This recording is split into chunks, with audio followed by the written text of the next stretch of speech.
Hello friend, this is Alpana Singh. तो चलिए friends, देखिए आज हम आप सभी लोगों के लिए यूपी ट्रिपल एस सी पेट 2023 के लिए टॉप 50 क्वेश्चन जीएस के लेकर के आए हैं। ठीक है, तो चलिए फ्रेंड्स, फटाफट से जो लोग अभी तक हमारे चैनल को लाइक एंड सब्सक्राइब नहीं किए हैं वे लोग कर दीजिए। और सबसे पहली बात कि आप सभी लोगों को नवरात्रि की हार्दिक शुभकामनाएं। ठीक है, तो चलिए आज तो काफ़ी लोग फास्ट होंगे। ठीक है, बट चलिए आप लोग अपनी जो तैयारी है वो कंटिन्यू करते रहिए फ्रेंड्स। ठीक है, थोड़ा सा आज मुझे लेट हो गया है क्लास लेने में। ठीक है, कोई बात नहीं, और थोड़ा सा नेटवर्क भी इशू है, तो हो सकता है कि आप लोगों का जो वीडियो है वो थोड़ा सा लेट से अपलोड हो। ठीक है, बट आप लोगों को परेशान होने की कोई ज़रूरत नहीं है। ओके फ्रेंड्स, तो चलिए सबसे पहले हम लोग पहला क्वेश्चन देखेंगे अपना क्या है। देखिए फ्रेंड्स, हमारा पहला क्वेश्चन है कि भारतीय पुरातत्व सर्वेक्षण का गठन किसने किया था। ठीक है, Alexander Cunningham, William Jones, James Burgess, N P. Chakravarti. तो देखिए फ्रेंड, जो भारतीय पुरातत्व सर्वेक्षण का गठन है, ठीक है, वो आपके अलेक्जेंडर कनिंघम ने किया था। ठीक है फ्रेंड्स, तो राइट ऑप्शन क्या हो जाएगा आपका? ऑप्शन नंबर ए बिल्कुल करेक्ट। ओके, और ये गठन कब हुआ था फ्रेंड्स? तो ये आपका 1861 ईस्वी में हुआ था। ठीक है, चलिए अगले क्वेश्चन की ओर चलेंगे। देखिए अगला क्वेश्चन है कि सबसे पुराना उपनिषद है। ठीक है, आपको बताना है कि जो सबसे पुराना उपनिषद है वो कौन सा है। केना उपनिषद, छांदोग्य उपनिषद, और तीसरा ऑप्शन है आपका यहाँ पर मांडुक्य उपनिषद, और चौथा है ईश उपनिषद। ओके फ्रेंड्स, तो देखिए जो सबसे पुराना उपनिषद है आपसे पूछा गया है, तो यहाँ पर राइट ऑप्शन फ्रेंड्स हो जाएगा आपका ऑप्शन नंबर डी बिल्कुल करेक्ट, ईश उपनिषद। ठीक है, ये देखिए सबसे पुराना आपका उपनिषद है। ठीक है, और आप लोग एक चीज और जान लीजिए कि जो उपनिषद का अर्थ होता है, क्या होता है फ्रेंड्स? तो वो होता है आपका गुरु के समीप समीप बैठकर एकांत में सीखी गई विद्या। ठीक है, ये उपनिषद होता है। चलिए अगला क्वेश्चन देखेंगे और फटाफट से अपने क्वेश्चन कंप्लीट करेंगे फ्रेंड्स। ठीक है, देखिए क्वेश्चन है कि चाणक्य का एक अन्य नाम क्या था। ठीक है, आपका जो चाणक्य हैं, ठीक है, यानी कि जो अर्थशास्त्र के लेखक है फ्रेंड्स, ठीक है, चाणक्य, उनका एक और नाम क्या था? देववर्मन, विष्णुगुप्त, रामगुप्त, बृजेश्वर। तो देखिए फ्रेंड्स, जो चाणक्य का एक अन्य नाम था वो आपका था विष्णुगुप्त। ठीक है, तो राइट ऑप्शन क्या हो जाएगा फ्रेंड्स? ऑप्शन नंबर बी हो जाएगा बिल्कुल करेक्ट। ओके, चलिए अगले क्वेश्चन की ओर चलेंगे, देखेंगे क्या है। तो देखिए फ्रेंड्स, अब हमारा अगला क्वेश्चन है कि निम्नलिखित में से दिल्ली सल्तनत का सही क्रम क्या है। ठीक है, यानी कि जो दिल्ली सल्तनत का सही क्रम है वो कौन सा है? पहला ऑप्शन है गुलाम वंश, उसके बाद है खिलजी वंश। ठीक है, दूसरा है गुलाम वंश तुगलक वंश, तीसरा ऑप्शन है गुलाम लोदी खिलजी तुगलक, और चौथा ऑप्शन है तुगलक खिलजी गुलाम लोदी। ठीक है, चलिए अगला, सॉरी, यहाँ पर आपका जो सही ऑप्शन होगा, जो दिल्ली सल्तनत का सही क्रम है फ्रेंड्स, ठीक है, वो आपका क्या हो जाएगा? पहले आपका गुलाम वंश होगा, ठीक है, उसके बाद आपका खिलजी वंश होगा, उसके बाद लोधी, और सबसे लास्ट में क्या हो जाएगा? सॉरी, तुगलक, और सबसे लास्ट में जो है वो आपका लोधी वंश होगा। ठीक है, देखिए जो तुगलक वंश के बाद आता है फ्रेंड्स वो आपका सैयद वंश आता है। ठीक है, तो इस ऑप्शन में सैयद वंश नहीं है, तो वो आपका लोधी वंश जो है वो बिल्कुल करेक्ट हो जाएगा। ओके, तो राइट ऑप्शन जो होगा आपका ऑप्शन नंबर बी हो जाएगा बिल्कुल करेक्ट फ्रेंड्स। चलिए अगले क्वेश्चन की ओर चलते हैं और देखेंगे हमारा अगला क्वेश्चन क्या है। देखिए अगला क्वेश्चन है कि निम्न में से कौन सी साहित्यिक कृति संस्कृत में रचित नहीं है। ओके, यहाँ पर देखिए फ्रेंड्स, आपसे नॉट वाले क्वेश्चन पूछे गए हैं, तो थोड़ा सा ध्यान दीजिएगा। ठीक है, कि जो साहित्यिक कृति संस्कृत में रचित नहीं है वो कौन सी है? पहला ऑप्शन है रत्नावली, दूसरा है तिरुकुल्लर। ठीक है, तिरुकुर्रल, और सी ऑप्शन है आपका राज तरंगिणी, और चौथा है आपका मेघदूत। ठीक है, तो जो नहीं है फ्रेंड्स साहित्यिक कृति संस्कृत में रचित, ठीक है, उसको आपको बताना है, तो आपका यही बी ऑप्शन नहीं है, तिरुकुरल। ठीक है, तिरुकुरल सही ऑप्शन हो जाएगा, ऑप्शन नंबर बी। ठीक है, चलिए अगले क्वेश्चन की ओर चलेंगे फ्रेंड्स, और फटाफट से अपने अगले क्वेश्चन की ओर चलेंगे, देखते हैं क्या है। देखिए क्वेश्चन है आपका फ्रंटियर गांधी के नाम से किसे बुलाया जाता था। ठीक है, आपको बताना है कि जो फ्रंटियर गांधी के नाम से बुलाया जाता था वो किसे बुलाया जाता था। पहला ऑप्शन है आपका महात्मा गांधी, दूसरा खान अब्दुल गफ्फार खान, सी ऑप्शन है सी राजगोपालाचारी, और डी ऑप्शन है आपका लाला लाजपत राय। ओके, तो देखिए फ्रेंड्स, यहाँ पर जो सबसे करेक्ट ऑप्शन हो जाएगा कि जो फ्रंटियर फ्रंटियर गांधी के नाम से बुलाया जाता था, ठीक है, वो आपके खान अब्दुल गफ्फार खान को बुलाया जाता था। ओके फ्रेंड्स, तो यहाँ पर राइट ऑप्शन जो है वो आपका ऑप्शन नंबर बी बिल्कुल करेक्ट होगा। चलिए अगले क्वेश्चन की ओर चलते हैं फ्रेंड्स, और देखिए हमारा अगला क्वेश्चन है कि किस व्यक्ति को, ठीक है, किस व्यक्ति को बादशाह खान के नाम से जाना जाता था, यानी कि आपको बताना है कि बादशाह खान किसे जाना जाता था, यानी कि किस व्यक्ति को। पहला ऑप्शन है आपका मोहम्मद अली जिन्ना, दूसरा है अबुल कलाम आजाद, सी ऑप्शन है खान अब्दुल गफ्फार खान और डी ऑप्शन है खान अब्दुल वली खान। ठीक है, तो देखिए फ्रेंड्स आपको बताना है कि किस व्यक्ति को बादशाह खान के नाम से जाना जाता था। तो देखिए यहाँ पर जो राइट ऑप्शन बनेगा, ऑप्शन नंबर करेक्ट हो जाएगा, खान अब्दुल गफ्फार खान को ही बादशाह खान के नाम से जाना जाता था। ठीक है फ्रेंड्स, तो यहाँ पर राइट ऑप्शन जो बनेगा वो आपका क्या हो जाएगा, ऑप्शन नंबर सी बिल्कुल करेक्ट। और देखिए फ्रेंड्स, सीमांत गांधी भी इन्हीं को जाना जाता था। ठीक है, इन्हीं किसको, खान अब्दुल गफ्फार खान को भी सीमांत गांधी के नाम से जाना जाता था। ठीक है, चलिए अगले क्वेश्चन की ओर चलते हैं।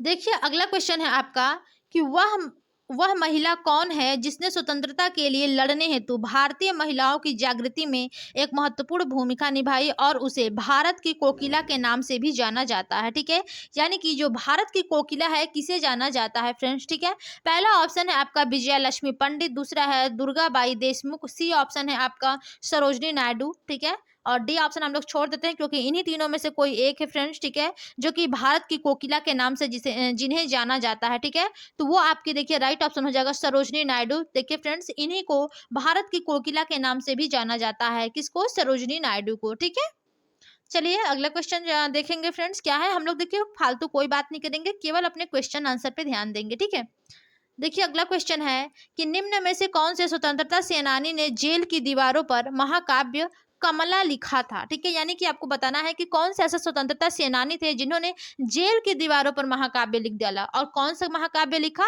कमला। ठीक है फ्रेंड्स, तो देखिए इसके ऑप्शन क्या है। पहला ऑप्शन है मदन मोहन मालवीय, दूसरा है वीडी सावरकर, तीसरा है आपका शरत चंद्र और चौथा आपका ऑप्शन है बटुकेश्वर दत्त। ठीक है, तो देखिए फ्रेंड्स आपका यहाँ पर जो राइट ऑप्शन बनेगा वो है आपके बीडी सावरकर। ठीक है, इन्होंने ही देखिए स्वतंत्रता सेनानी है ये एक। ठीक है, बीडी सावरकर जी। ठीक है, इन्होंने ही देखिए जेल की दीवारों पर महाकाव्य कमला लिखा था। ओके, और चलिए अगले क्वेश्चन की ओर चलेंगे। यहाँ पर राइट ऑप्शन जो होगा आपका ऑप्शन नंबर बी हो जाएगा, बिल्कुल करेक्ट फ्रेंड्स।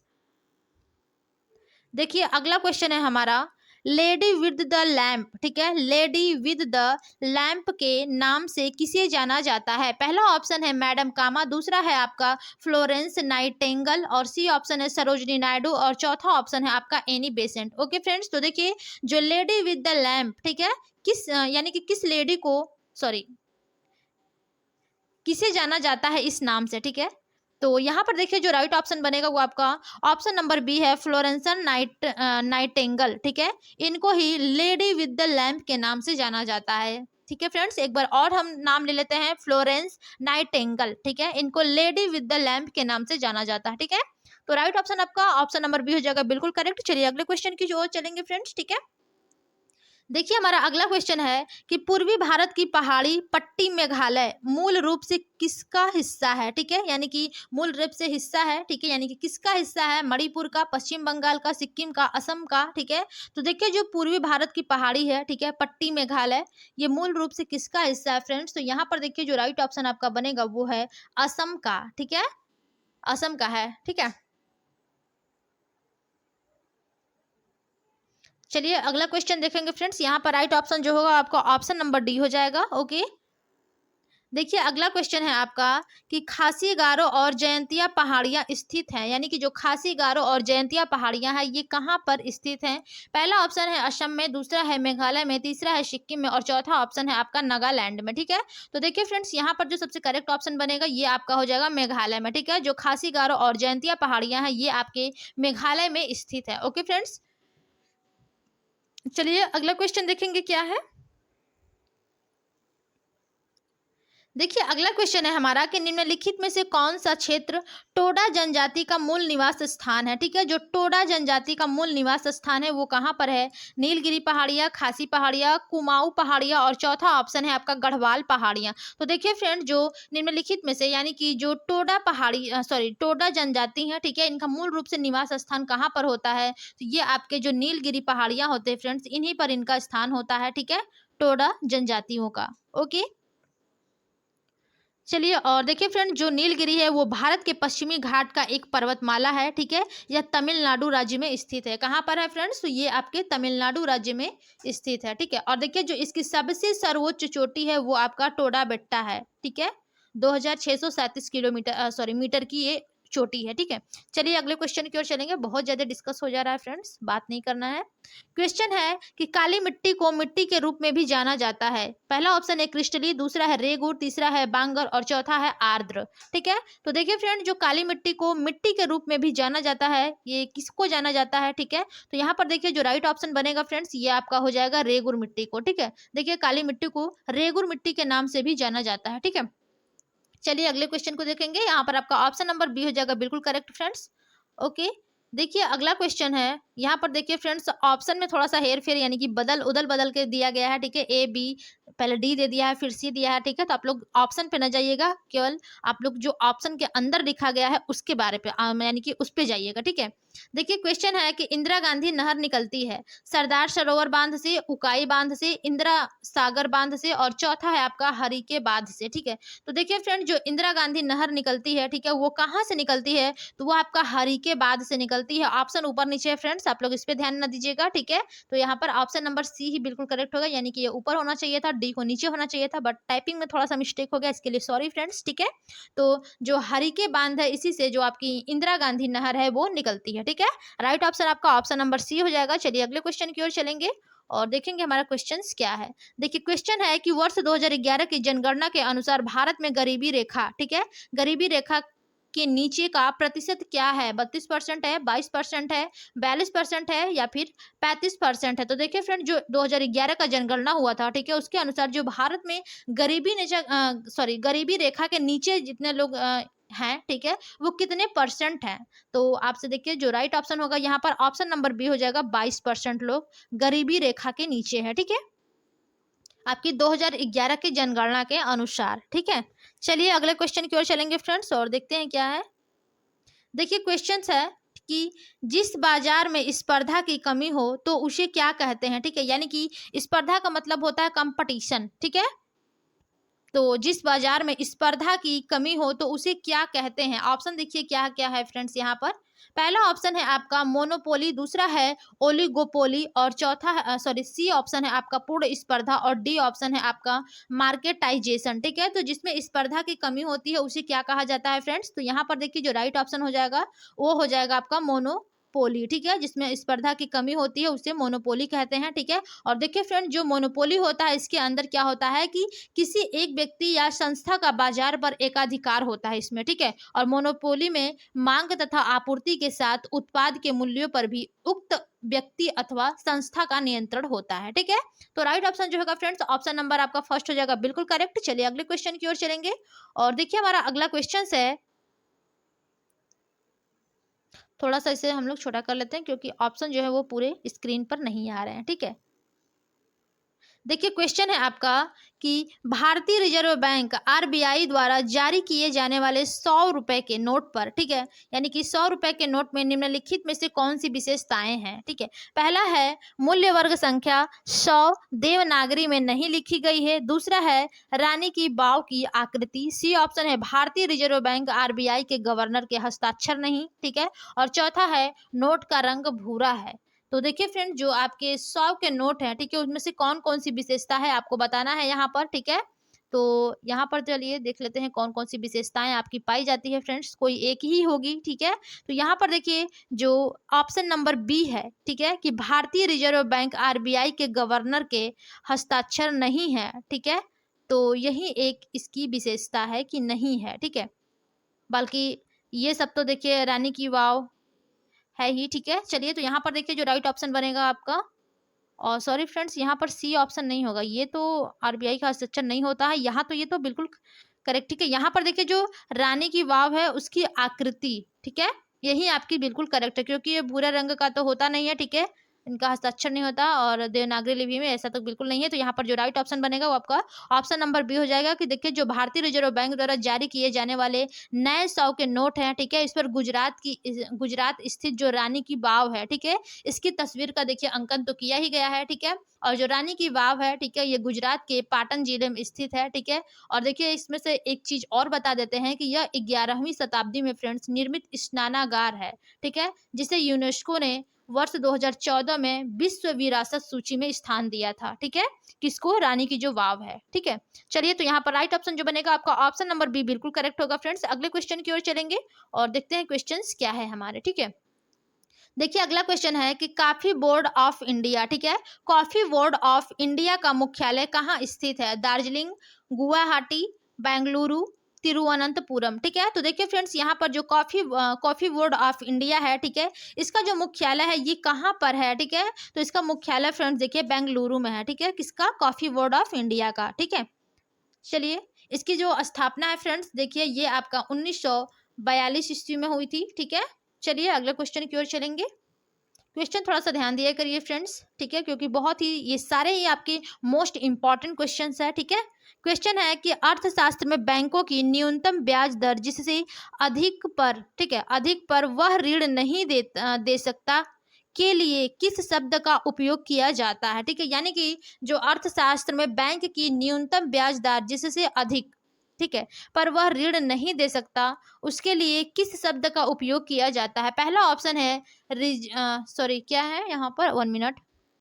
ठीक है फ्रेंड्स, देखिए पहला ऑप्शन है आपका रिजर्व रेट। ठीक है, दूसरा ऑप्शन है आपका प्राइम लेंडिंग रेट। ठीक है, और सी ऑप्शन है बेस रेट और चौथा है आपका मार्जिनल रेट। ठीक है, तो देखिए फ्रेंड्स यहाँ पर जो सबसे करेक्ट ऑप्शन होगा आपका ऑप्शन नंबर बी का ये हो जाएगा आपका यहाँ पर बेस रेट। ठीक है, सबसे करेक्ट ऑप्शन जो होगा वो आपका ऑप्शन नंबर सी हो जाएगा बिल्कुल करेक्ट। चलिए अगले क्वेश्चन की ओर चलते हैं फ्रेंड्स और देखेंगे हमारा क्वेश्चंस क्या है। ठीक है, देखिए अगला क्वेश्चन है कि भारतीय संविधान का चौथा अध्याय किससे संबंधित है? ठीक है, यानी कि जो भारतीय संविधान का चौथा अध्याय है वो किससे संबंधित है? राज्य के नीति निर्देशक तत्व से, संसद से, संघीय न्यायपालिका से और चौथा ऑप्शन है आपका मानवाधिकार से। ठीक है, तो देखिए फ्रेंड्स यहाँ पर जो सबसे करेक्ट ऑप्शन होगा कि जो भारतीय संविधान का चौथा अध्याय किससे संबंधित है, तो ये आपके राज्य के नीति निर्देशक तत्व से ही संबंधित है। ठीक है फ्रेंड्स, तो यहाँ पर जो राइट ऑप्शन बनेगा वो आपका ऑप्शन नंबर ए हो जाएगा बिल्कुल करेक्ट। ओके, चलिए अगले क्वेश्चन की ओर चलते हैं और देखेंगे हमारा क्वेश्चन क्या है। ठीक है, देखिए अगला क्वेश्चन है आपका कि खबरों में अक्सर देखा जाने वाला शिक्षा का अधिकार कानून आरटीई किस वर्ष लागू हुआ था? ठीक है, यानी कि जो आरटीई एक्ट है, ठीक है, ये किस वर्ष लागू हुआ था? 1999 में, 2010 में, 2014 में, 2017 में। तो देखिए फ्रेंड्स ये जो आपका आरटीई है, ठीक है, ये किस वर्ष लागू हुआ था? ठीक है, तो ये आपका वर्ष 2010 में लागू हुआ था। और कब हुआ था फ्रेंड्स, किस डेट को? तो ये आपका 1 अप्रैल को हुआ था। ठीक है, ओके, 1 अप्रैल को। चलिए इतना काफ़ी है बताने के लिए, राइटिंग नहीं बनती है तो लिखने में अच्छा नहीं लगता है फ्रेंड्स। ठीक है, तो 1 अप्रैल 2010 को आरटीई एक्ट की सॉरी आरटीई जो है वो लागू हुआ था। ठीक है, चलिए अगले क्वेश्चन की ओर चलेंगे और देखेंगे क्या है क्वेश्चन हमारा। देखिए अगला क्वेश्चन है आपका, हम लोग केवल क्वेश्चन देखेंगे इसके बाद ऑप्शन देखेंगे। ओके फ्रेंड्स, क्वेश्चन है कि राष्ट्रीय जनतांत्रिक गठबंधन के राष्ट्रपति पद की उम्मीदवारी के लिए नामित होने से पूर्व रामनाथ कोविंद ने निम्नलिखित में से किस पद से इस्तीफा दिया था? यानी कि जब राष्ट्रीय जनतांत्रिक गठबंधन हुआ था, ठीक है, उस समय राष्ट्रपति पद की उम्मीदवारी के लिए नामित होने से पूर्व, यानी कि जो नामित होने से पूर्व रामनाथ कोविंद ने, ठीक है, निम्नलिखित में से किस पद से इस्तीफा दे दिया था? तो चलिए देखते हैं फ्रेंड्स किस पद से उन्होंने इस्तीफा दे दिया था। ऑप्शन है आपका, देखिए क्या क्या ऑप्शन है। पहला ऑप्शन है बिहार के राज्यपाल, दूसरा तमिलनाडु के राज्यपाल, तीसरा है ऑप्शन पश्चिम बंगाल के राज्यपाल और चौथा है आपका आंध्र प्रदेश के राज्यपाल। ठीक है, तो यहाँ पर देखिए फ्रेंड्स जो आपका राइट ऑप्शन होगा ये आपके हो जाएगा बिहार के राज्यपाल, यानी कि ऑप्शन नंबर ए हो जाएगा। ठीक है, देखिए फ्रेंड्स जो रामनाथ कोविंद थे, ठीक है, इन्होंने राष्ट्रपति निर्वाचित होने से पूर्व, ठीक है, बिहार के राज्यपाल के पद से इस्तीफा दिया था। ठीक है, उन्होंने देखिए जुलाई 2017 में संपन्न राष्ट्रपति चुनाव में जीत हासिल की थी। ठीक है, तो यानी कि जो रामनाथ कोविंद है पहले ये बिहार के राज्यपाल रह चुके हैं। ठीक है फ्रेंड्स, आप लोग ध्यान दीजिएगा, राइट ऑप्शन जो है वो आपका ऑप्शन नंबर ए हो जाएगा बिल्कुल करेक्ट। चलिए अगले क्वेश्चन की ओर चलेंगे।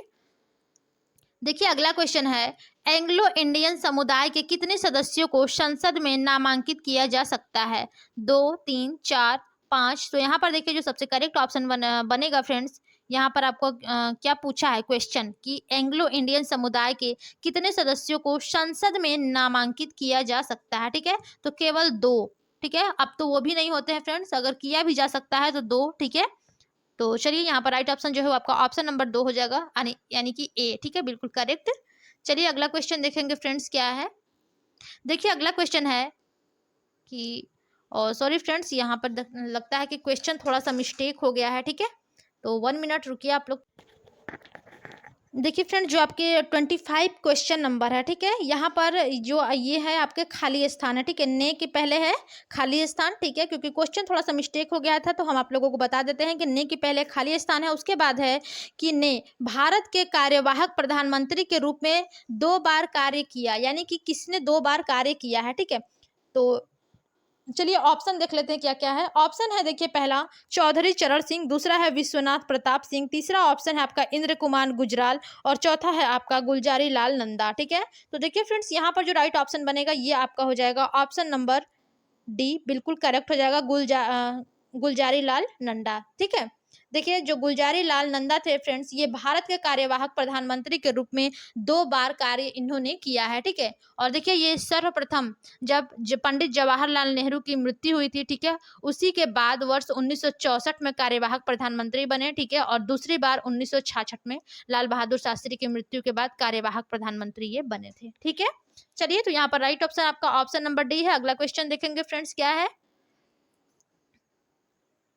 क्वेश्चन है आपका, 1 क्यूसेक जल लगभग के बराबर होता है, यानी कि जो 1 क्यूसेक जल होता है, ठीक है, वो लगभग किसके बराबर होता है, ठीक है।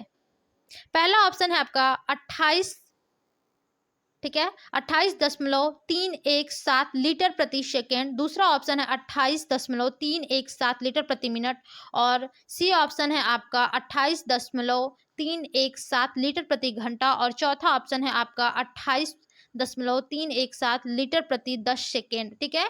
तो यहाँ पर देखिए फ्रेंड, जो सबसे करेक्ट ऑप्शन बनता है वो आपका ऑप्शन नंबर फर्स्ट हो जाएगा कि 28.317 लीटर प्रति सेकेंड जो है वो 1 क्यूसेक जल के बराबर होता है लगभग, ठीक है।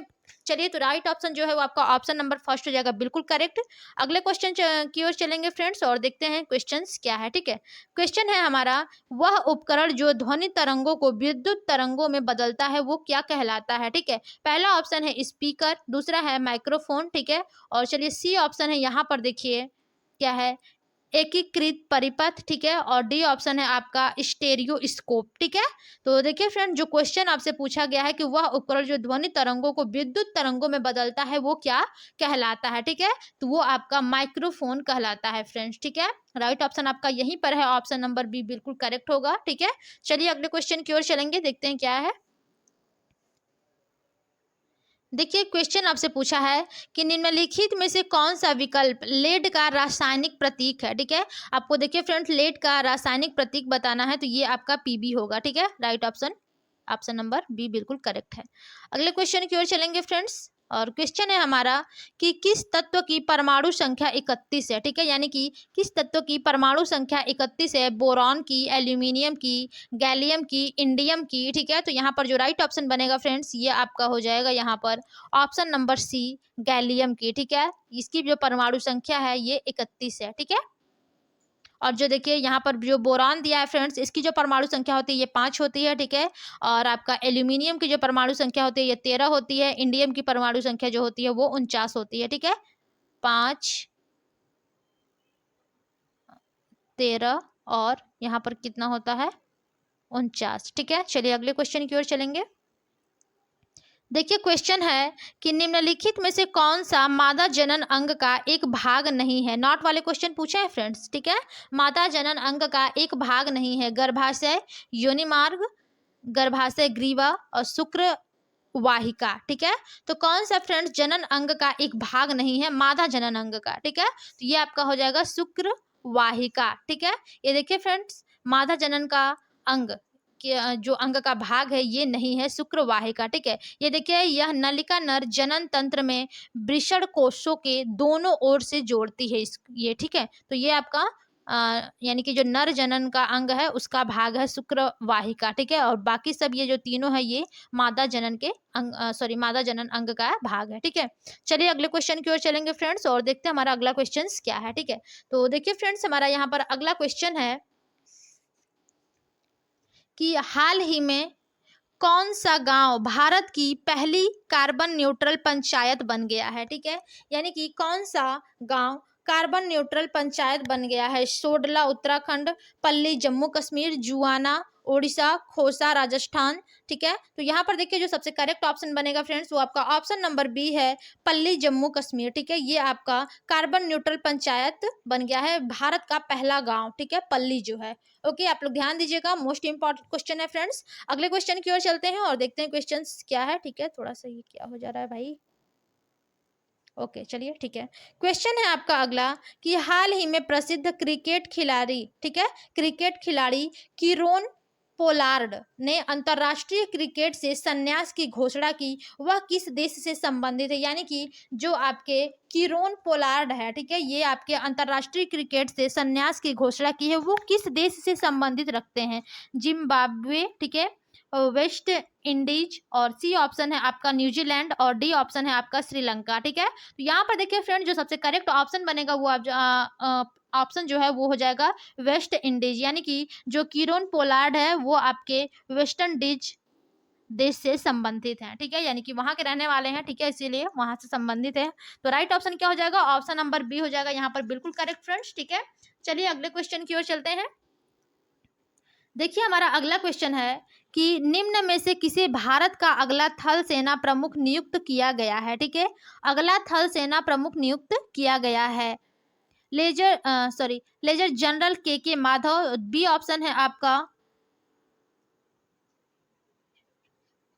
लेफ्टिनेंट जनरल सुरेश झा, और सी ऑप्शन है लेफ्टिनेंट जनरल मनोज पांडे, और डी ऑप्शन है आपका लेफ्टिनेंट जनरल टी.के. शर्मा। ठीक है, तो यहाँ पर देखिए फ्रेंड जो राइट ऑप्शन आपका होगा कि थल सेना प्रमुख नियुक्त किया गया है भारत का। ठीक है, किसको, तो यहाँ पर जो राइट ऑप्शन होगा फ्रेंड्स वो हो जाएगा आपका ऑप्शन नंबर सी, बिल्कुल correct, lieutenant general Manoj Pande को। ओके, तो राइट ऑप्शन जो है वो आपका ऑप्शन नंबर सी हो जाएगा, बिल्कुल करेक्ट। चलिए अगले क्वेश्चन की ओर चलते हैं और देखेंगे क्वेश्चन हमारे क्या है। ठीक है, देखिए अगला क्वेश्चन है फ्रेंड्स, ये सब देखिए करंट अफेयर्स के आपके क्वेश्चंस हैं। ठीक है, क्वेश्चन है कि हाल ही में निम्न में से कौन सा देश जंगली जानवरों को कानूनी अधिकार प्रदान करने वाला दुनिया का पहला देश बना है। पहला ऑप्शन है आपका न्यूजीलैंड, दूसरा है ब्राजील, तीसरा है इक्वाडोर, और चौथा है आपका केन्या।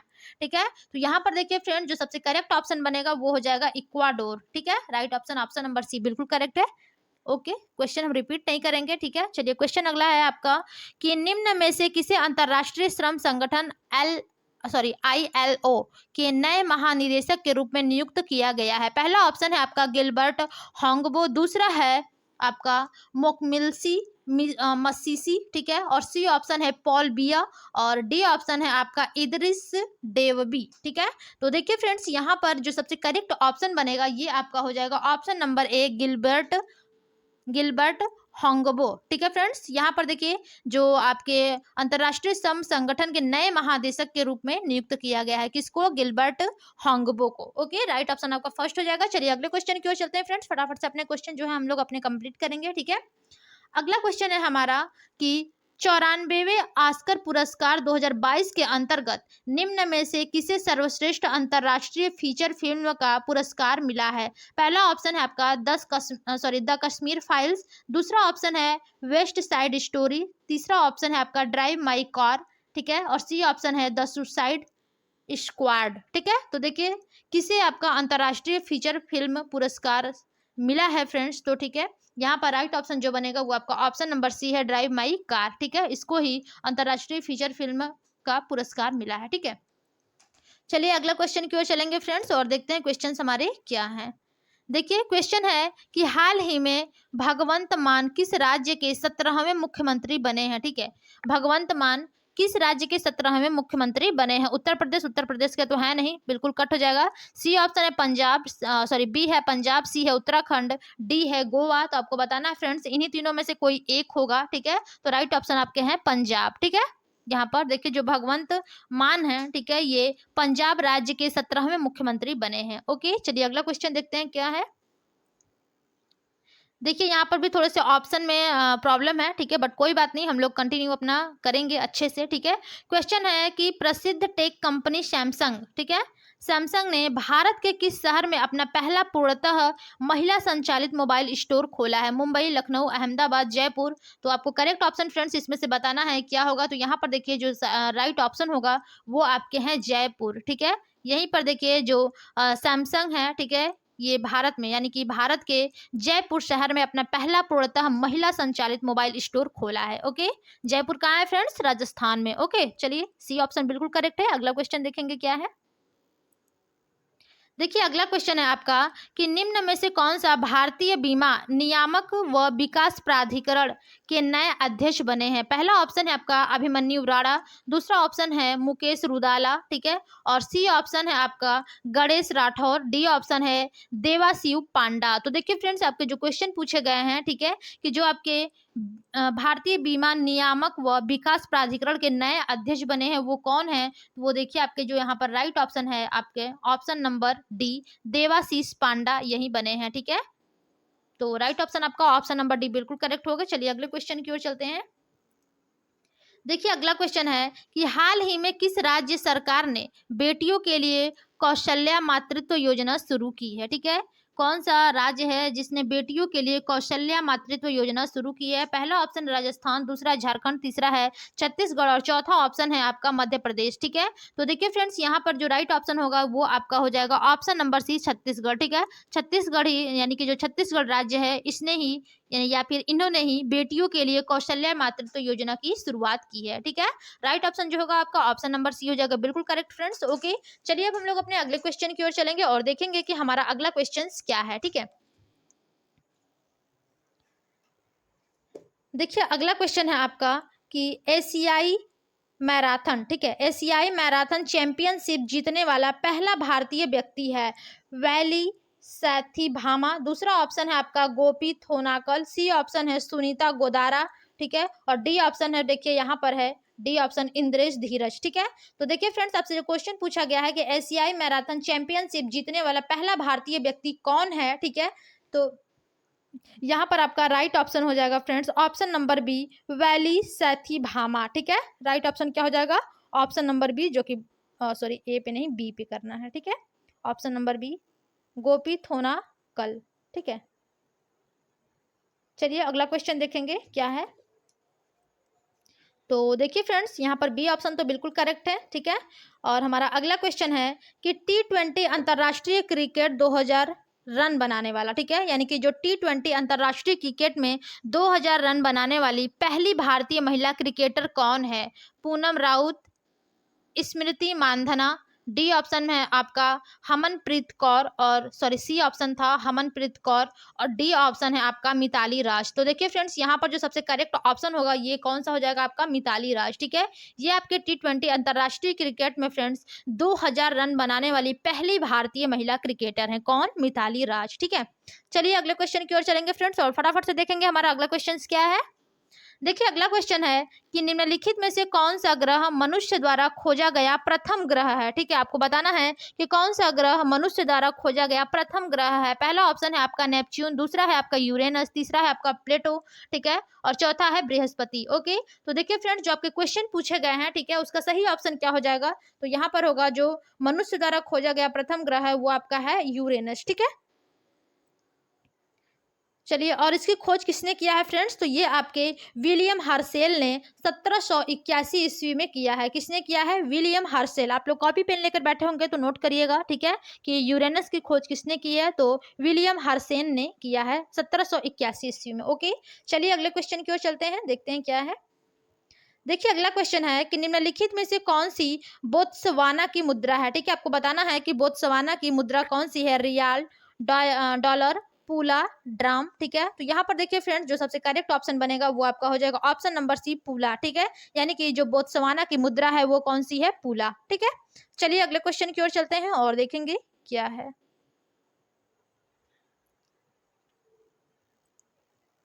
देखिए अगला क्वेश्चन है आपका ऑस्कर को भी कहा जाता है, ठीक है, ऑस्कर को भी कहा जाता है गोल्डन अवार्ड, डायमंड अवार्ड, अकादमी अवार्ड, बाफ्टा अवार्ड, ठीक है। तो देखिए जो ऑस्कर है, जो ऑस्कर पुरस्कार दिया जाता है, ठीक है, अवार्ड, वो उसको क्या कहा जाता है, तो उसको देखिए फ्रेंड्स अकादमी अवार्ड कहा जाता है, ठीक है, ऑस्कर को। तो राइट ऑप्शन क्या हो जाएगा आपका, ऑप्शन नंबर सी यहाँ पर बिल्कुल करेक्ट हो जाएगा। ओके, चलिए अगले क्वेश्चन की ओर चलेंगे फ्रेंड्स और देखेंगे क्या है, ठीक है, क्वेश्चन हमारा 1 मिनट, ठीक है। क्वेश्चन देखिए हमारा है कि भारतीय खिलाड़ियों द्वारा खेल के क्षेत्र में उनके आजीवन योगदान के लिए निम्नलिखित में से किस पुरस्कार से उन्हें सम्मानित किया जाता है, ठीक है। पहला ऑप्शन है, यानी कि देखिए फ्रेंड्स किससे पूछा गया है, खेल के क्षेत्र में, ठीक है, तो आपको पहले ही पता होगा, बट चलिए क्वेश्चन को हम लोग देख लेते हैं। ऑप्शन इसके पहला ऑप्शन है आपका ध्यानचंद्र पुरस्कार, ठीक है, और बी ऑप्शन है इंदिरा गांधी पुरस्कार, सी है सरदार पुरस्कार, और चौथा ऑप्शन है डी द्रोणाचार्य पुरस्कार। ओके फ्रेंड्स, तो यहाँ पर देखिए जो भारतीय खिलाड़ियों द्वारा खेल के क्षेत्र में उनके आजीवन योगदान के लिए, ठीक है, कौन सा पुरस्कार से, सॉरी, किस पुरस्कार से उन्हें सम्मानित किया जाता है, तो यहाँ पर राइट ऑप्शन क्या होगा फ्रेंड्स, आपका ऑप्शन नंबर ए हो जाएगा ध्यानचंद्र पुरस्कार। और ये किसकी स्मृति में दिया जाता है फ्रेंड्स, तो मेजर ध्यानचंद के, ठीक है, जो कि ये खुद ही हैं, देखिए मेजर ध्यानचंद। और आपका जो खेल दिवस है, एक क्वेश्चन यहाँ से और बन सकते हैं, जो खेल दिवस है वो कब मनाया जाता है फ्रेंड्स, तो वो आपका 29 अगस्त को मनाया जाता है, ठीक है, ध्यान दीजिएगा, दिन दिवस वाले पूछे जाते हैं क्वेश्चंस यूपी त्रिपाल एससी पेट के। ओके, चलिए अगले क्वेश्चन की ओर चलते हैं और देखेंगे क्वेश्चन हमारे क्या है, ठीक है। अगला क्वेश्चन है फ्रेंड्स कि उस व्यक्ति, ठीक है, उस व्यक्ति एक अव्यवसायी पहलवान का नाम बताएं जिनकी जिंदगी पर दंगल फिल्म बनाई गई है, ठीक है। पहला ऑप्शन है महावीर सिंह फोगाट, बी ऑप्शन है धनराज सिंह, और सी ऑप्शन है सुरेश शर्मा, ठीक है, डी ऑप्शन है आपका दिलीप सरकार, ठीक है। तो देखिए फ्रेंड्स यहाँ पर जो क्वेश्चन पूछा गया है कि उस व्यक्ति, यानी कि उस व्यक्ति का नाम बताइए, ठीक है, जिनकी जिंदगी पर दंगल फिल्म बनाई गई थी, ठीक है, तो आपको बताना यहाँ पर। तो देखिए जो दंगल फिल्म बनाई गई थी फ्रेंड्स, वो महावीर सिंह फोगाट, ठीक है, इन्हीं की जिंदगी पर बनाई गई थी। ओके, देखिए ये जो आपके महावीर सिंह फोगाट हैं, ठीक है, और ये जो दंगल फिल्म है, ठीक है, ये देखिए भारतीय पहलवान तथा प्रशिक्षक महावीर सिंह फोगाट पर बनाई गई थी, ठीक है, ये आपके एक प्रशिक्षक हैं, ठीक है, बनाई गई थी। और देखिए 2016 में इन्हें द्रोणाचार्य अवार्ड से सम्मानित किया गया था, ठीक है। आप लोग ध्यान दीजिएगा कि आपसे क्वेश्चन पूछा जा सकता है कि जो महावीर सिंह फोगाट हैं, ठीक है, इनको किस अवार्ड से सम्मानित किया गया था, तो इन्हें द्रोणाचार्य पुरस्कार से अवार्ड किया गया था। और देखिए इनकी बेटी गीता फोगाट ने वर्ष 2010 में राष्ट्रमंडल के सॉरी खेलों में, ठीक है, खेलों के महिला कुश्ती स्पर्धा में पहली बार भारत के लिए स्वर्ण पदक जीता था, ठीक है। इनकी बेटी कौन सी थी, तो इनकी बेटी देखिए थी गीता फोगाट, ठीक है। चलिए इतना तो काफी है फ्रेंड्स आपके लिए, ठीक है। अगला क्वेश्चन देखेंगे हमारा क्या है। देखिए अगला क्वेश्चन है आपका कि आरएनए का पूर्ण रूप क्या है, ठीक है, तो ribo nucleic acid, Robert nuclear acid, retinal nucleic acid, और चौथा ऑप्शन है आपका रिबो न्यूक्लियर एसिड। तो देखिए फ्रेंड जो आपका आरएनए का पूर्ण रूप होता है, ठीक है, वो आपका क्या होता है, राइबो न्यूक्लिक एसिड, ठीक है, ribo nucleic acid. Okay, right option आपका हो जाएगा ऑप्शन नंबर ए, बिल्कुल करेक्ट। चलिए अगला क्वेश्चन देखेंगे फ्रेंड्स और देखिए हमारा क्वेश्चन है कि वर्ष 2023 के रग्बी विश्व कप में मेजबानी कौन सा देश करेगा, ठीक है। तो यहाँ पर हो जाएगा पहला ऑप्शन है आपका अर्जेंटीना, दूसरा है फ्रांस, तीसरा है ब्राजील, और चौथा है इंग्लैंड। तो देखिए फ्रेंड्स यहाँ पर जो सबसे करेक्ट ऑप्शन होगा कि 2023 की रग्बी विश्व कप की मेजबानी कौन सा देश करेगा, तो यहाँ पर राइट ऑप्शन बनेगा आपका ऑप्शन नंबर बी, फ्रांस, ठीक है, बिल्कुल करेक्ट। चलिए अगला क्वेश्चन होगा देखेंगे फ्रेंड्स, और ये हमारा जो अगला क्वेश्चन है आज के ये टॉप 50 के हमारे लास्ट क्वेश्चन है फ्रेंड्स, ठीक है। तो देखिए क्वेश्चन है कि मध्यकालीन भारत के दौरान लिखी गई पुस्तक गीत गोविंद के लेखक कौन है, ठीक है, आपको बताना है कि जो गीत गोविंद है, ठीक है, इसके लेखक कौन है। पहला ऑप्शन है मीराबाई, दूसरा है जयदेव, तीसरा ऑप्शन है तुलसीदास, और चौथा है कबीर। तो देखिए फ्रेंड्स यहाँ पर जो सबसे करेक्ट ऑप्शन बनेगा ये आपका हो जाएगा ऑप्शन नंबर बी, जयदेव, ठीक है, इन्होंने ही गीत गोविंद को लिखा है, ठीक है, यानी कि जो गीत गोविंद है, ठीक है, इसकी रचना जो है वो जयदेव ने की थी, ठीक है। और देखिए इस ग्रंथ में कृष्ण और गोपिकाओं के संबंधों को दर्शाया गया है, जिसमें से एक गोपी राधा है, ठीक है। और गीत गोविंद में देखिए फ्रेंड्स कितने अध्याय हैं, तो वो आपके 12 अध्याय हैं, मोस्ट इंपॉर्टेंट क्वेश्चंस, ठीक है। चलिए फ्रेंड्स आज के लिए देखिए हमने टॉप 50 क्वेश्चंस अपने कंप्लीट किए हैं, ठीक है। तो जो लोग देखिए अभी तक हमारे चैनल को लाइक एवं सब्सक्राइब नहीं किया फ्रेंड्स, तो वो लोग कर लीजिए। हमारा चैनल है @learn with अल्पना, ठीक है फ्रेंड्स। तो आज की क्लास में बस इतना ही, मिलते हैं अपने अगली क्लास में, तब तक के लिए धन्यवाद, ठीक है।